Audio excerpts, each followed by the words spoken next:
ఓం నమః శివాయ. ఓం నమో నారాయణాయ. ఓం శ్రీ స్వర్ణాకర్షణ కాళభైరవాయ నమో నమః. ఓం శ్రీ నరదృష్టి నివారణ కాళభైరవాయ నమో నమః.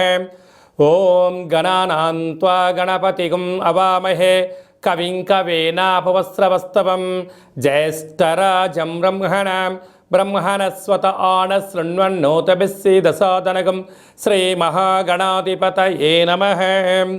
ఓం ఆదిత్యాయ సోమాయ మంగళాయ బుధాయ చ గురుశుక్రశనిభ్యశ్చ రాహవే కేతవే నమో నమః. హరి ఓం. మా ఛానల్కి స్వాగతం.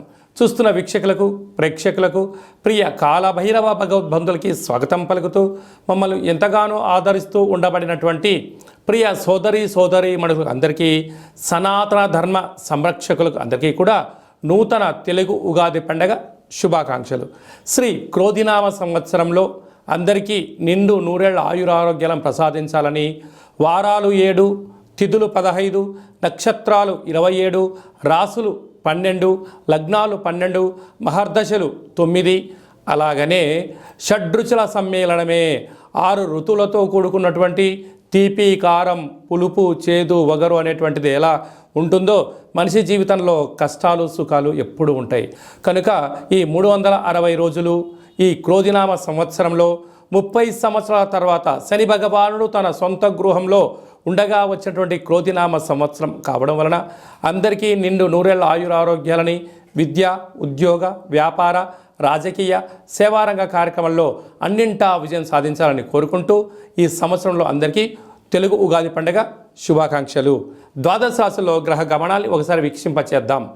మేషరాశిలో గురు సంచార స్థితి, కన్యరాశిలో కేతు భగవాను సంచార స్థితి, కుంభరాశిలో శనిచర స్వామివారు స్వక్షేత్ర సంచార స్థితి, మీనరాశిలో రాహు సంచార స్థితితో ద్వాదశ రాశిలో గ్రహ గమనాలు ఈ విధంగా ఉన్నాయి.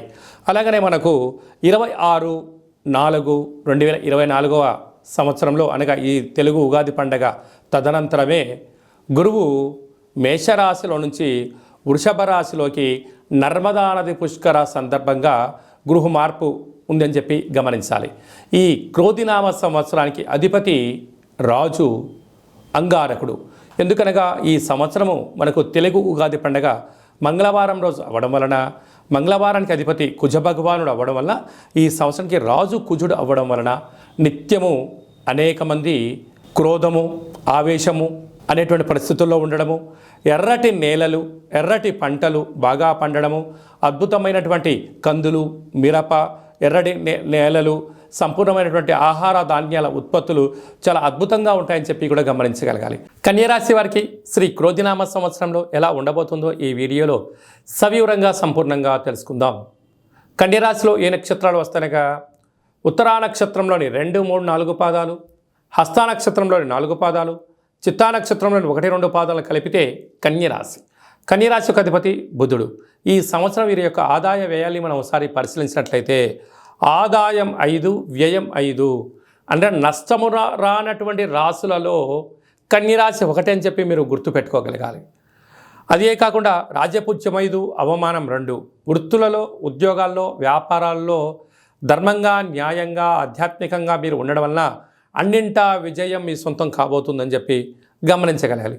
ప్రధానంగా ఉత్తరా నక్షత్ర జాతకులు ఆగస్టు నుండి డిసెంబర్ వరకు మీ జన్మ నక్షత్రం రోజున అష్టమి, అమావాస్య, పూర్ణిమ సందర్భంగా దూర, వాయు, జల ప్రయాణాలు పెట్టుకోవద్దు. ముఖ్యమైన సభలు, సమావేశాలు వాయిదా వేసుకోవడం ఉత్తమోత్తంగా భావించగలగాలి.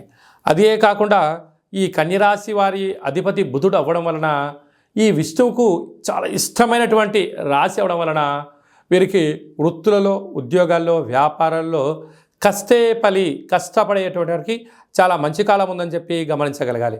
కనుక ధర్మంగా, న్యాయంగా స్వయం వృత్తులు, సేవారంగాలు, వ్యాపారస్తులు, హోటల్ వ్యాపారాలు, స్వయం వృత్తుల వాళ్ళు, ధార్మిక కార్యక్రమాలు ఆచరింపజేసేవారు, అగరబత్తులు, అలా ఫుడ్కు సంబంధించినటువంటి మ్యానుఫ్యాక్చరింగ్ యూనిట్స్ వారందరికీ చాలా మంచి కాలం ఉందని చెప్పి గమనించగలగాలి.